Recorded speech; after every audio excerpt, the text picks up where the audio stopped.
we're on a journey, and I think it's particularly important because what happens over the course of time with any organization, and Unity is no exception, that we tend to focus on those people who were at the top. And yet we know, and when we study a little bit deeper, there were the people who carried off the organization, who shaped it and molded it far longer sometimes than the original authors. And I think this is especially true with Unity, because we tend to focus on Charles and Myrtle Fillmore, and that's wonderful in their writings and their story. It's very powerful. But there were other people beneath the surface that also helped shape our Unity movement. So let's share the screen here this morning. And we will begin by talking about Lowell Fillmore. And our title is Things Remembered, because that was the title of his article in the Unity Weekly that he wrote for over 63 years. Now, this is the second series. A couple of weeks ago, I think it was last month, I did the first installment on the Unity, not only the founders, but those people behind the scenes. So if you did not get a chance to see that, you will find it about Dr. Emily Cady on my YouTube channel, Marianne Harris. So it's there. And then this week I will post my talk about Lowell Fillmore. So you'll find it there on YouTube if you want to go back over it. A little bit of history. Charles and Myrtle Fillmore married March 29th, 1881. Myrtle was 36 years old. For that time, that era, she was considered past prime marriage age. But there were many things in her life and her life story, as we know, about her chronic condition with tuberculosis and many other illnesses that she faced that kept her sort of out of the limelight, many times just laying in bed trying to recuperate from another round of tuberculosis. Her husband, Charles, was 27 years old. When they married, not too long after that, a year later, they had Lowell. They had three sons, Rick in 1884, and then Royal in 1889. And this is a picture of Myrtle and her three sons, which is probably circa 1899, when Royal was probably about 10 years old. He's the one on the far left-hand corner there. So what about this man, Lowell? Lowell was the oldest of the three sons. Now, when Myrtle was at her darkest days, Royal had not been born. He was born later after her healing. He was the child of her healing. So it was Lowell and Rick. They were 2 years apart, and they were probably, I think Lowell was probably 5 or so years old. And, maybe I have an affinity for the oldest child because I am, but he had the experience and the awareness that something wasn't right with mom.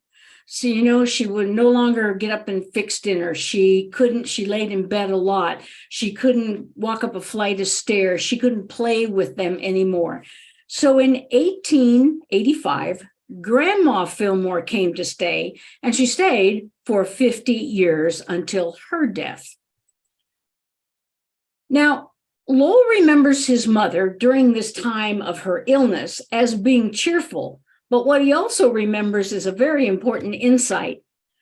Myrtle was a desperate woman to be healed. We need to hear that. We need to understand that. And she didn't heal overnight, and it wasn't any magical thing that happened. In her desperation, she went to every snake oil medicine man that came around. And Lowell said the problem was, not only did she take it herself, but she gave all that foul-smelling stuff to us too, because as Myrtle would say, we were a sickly lot. Well, of course, as he grew up and as his mother was healed, he was very close to both his parents, but especially his mom.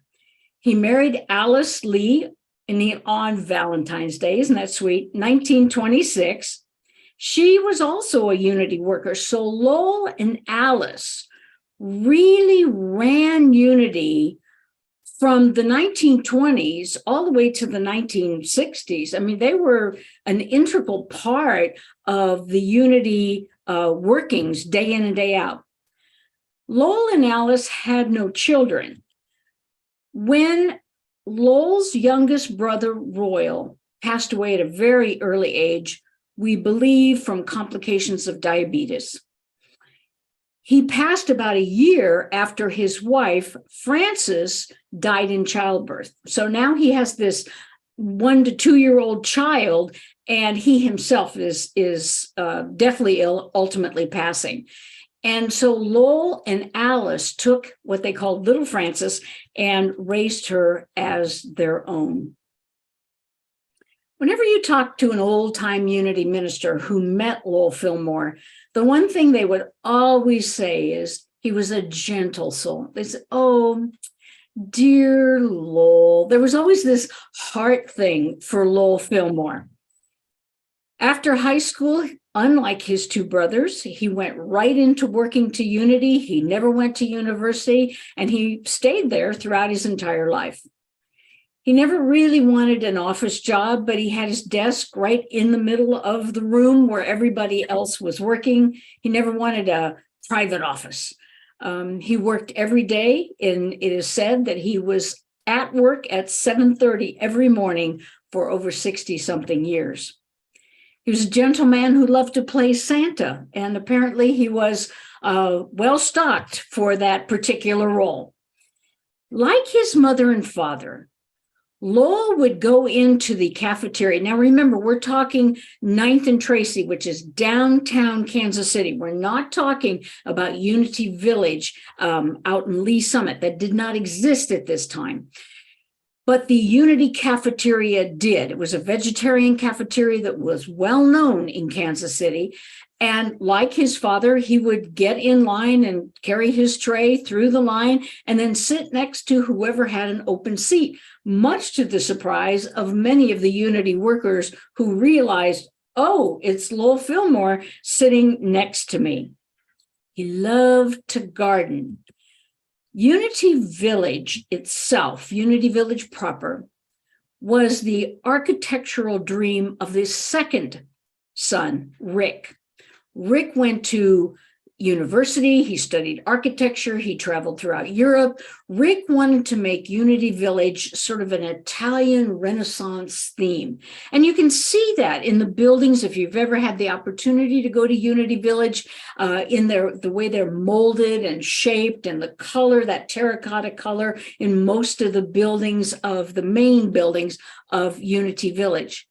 But it was to Lowell, who loved to garden. You think of the rose garden, you think of the gardens around all of the buildings. Lowell laid out the gardens. He was a quiet, gentle man of the earth. And to him, the big architectural thing, that's what my brother does. But what he did was plant roots, in a way, metaphysically in the ground and literally in the ground. People always spoke of Lowell as a friend, unassuming, and deeply dedicated to Unity. Now, as I said, he was a young man, he was a very young child when mom and dad healed, and they decided, okay, we're going to start writing this magazine, which in the initial stages they called Modern Thought.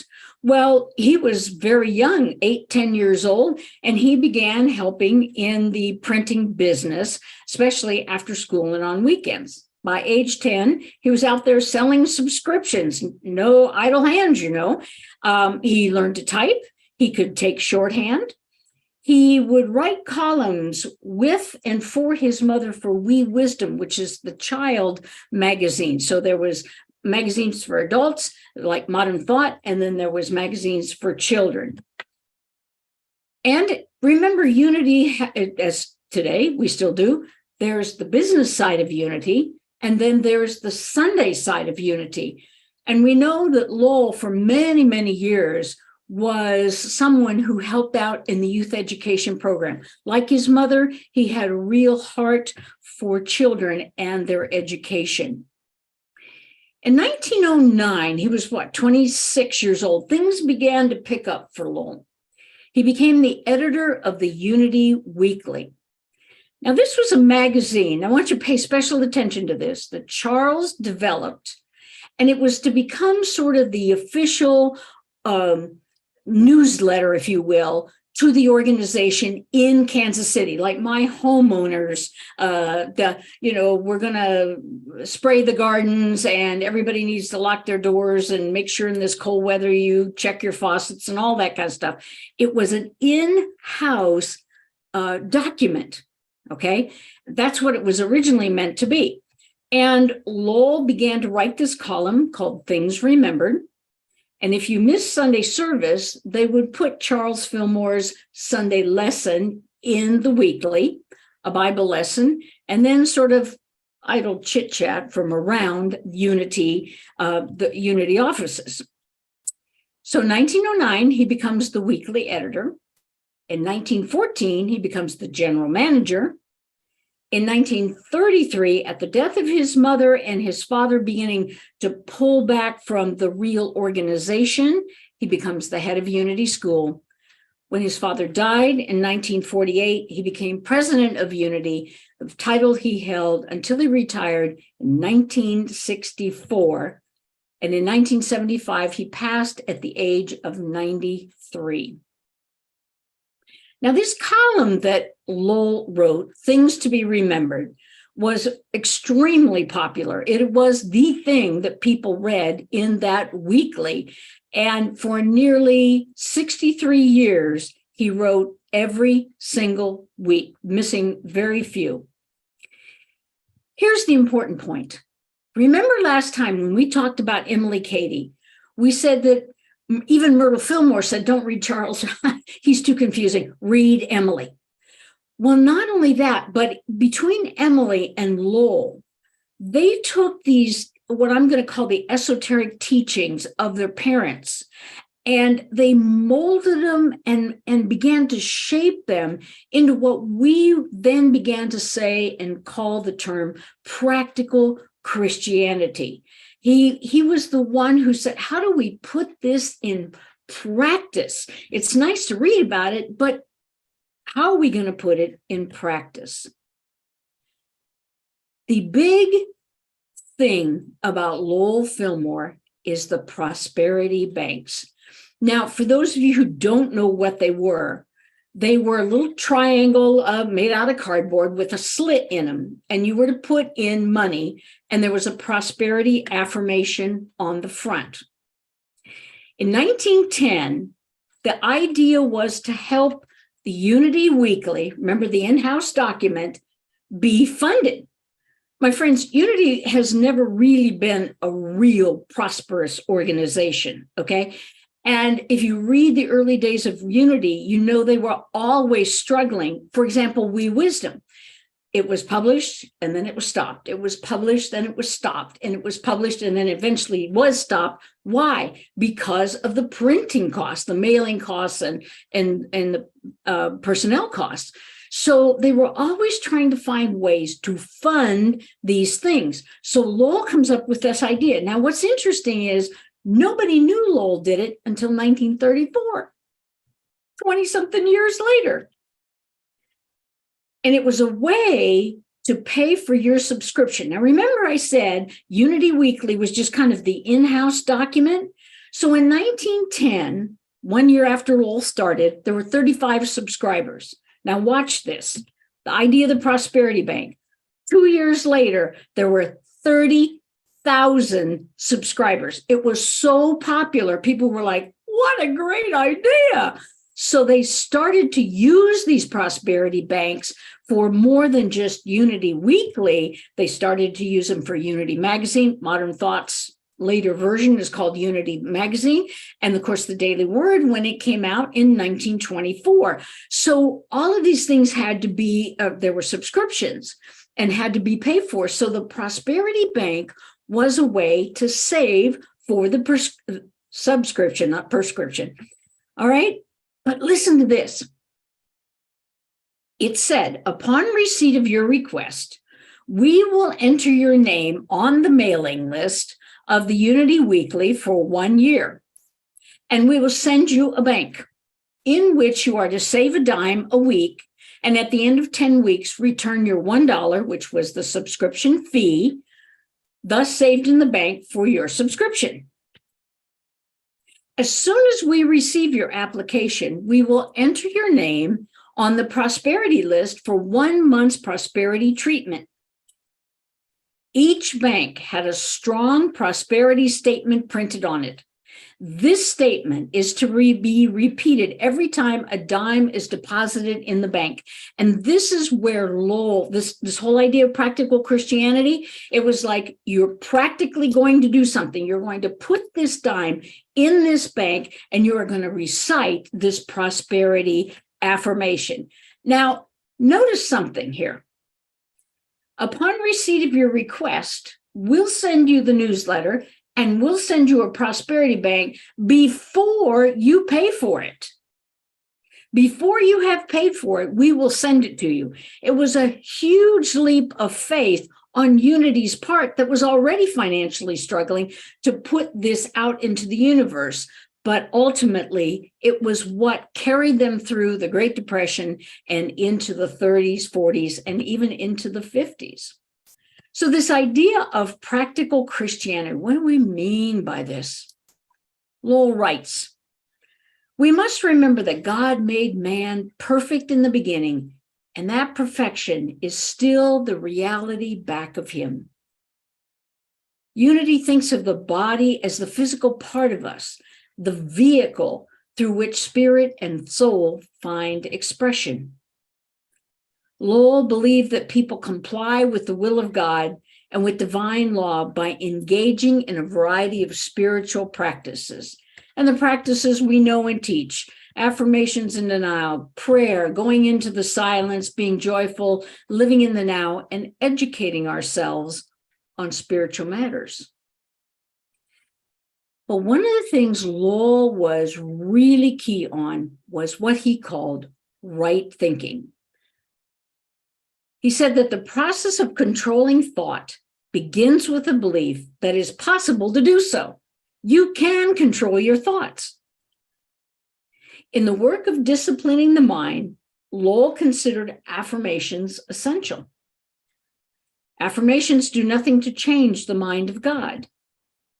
An affirmation of truth is an exercise for the purpose of remodeling our thinking process. It's not a magic statement. Oh, my friends, this really struck me when I read it, because I'm concerned that Unity has somehow lost that understanding of affirmation. There's been some programs that Unity has put out, and all you have to do is say the affirmation like 100 times and say, it's not about saying the words. It's not about, you used to have to count on your fingers, whatever, I am prosperous, I am prosperous. No, what Lowell is saying is it is the training of your mind to understand this affirmation changes our thought habits inside and then eventually changes the outer condition.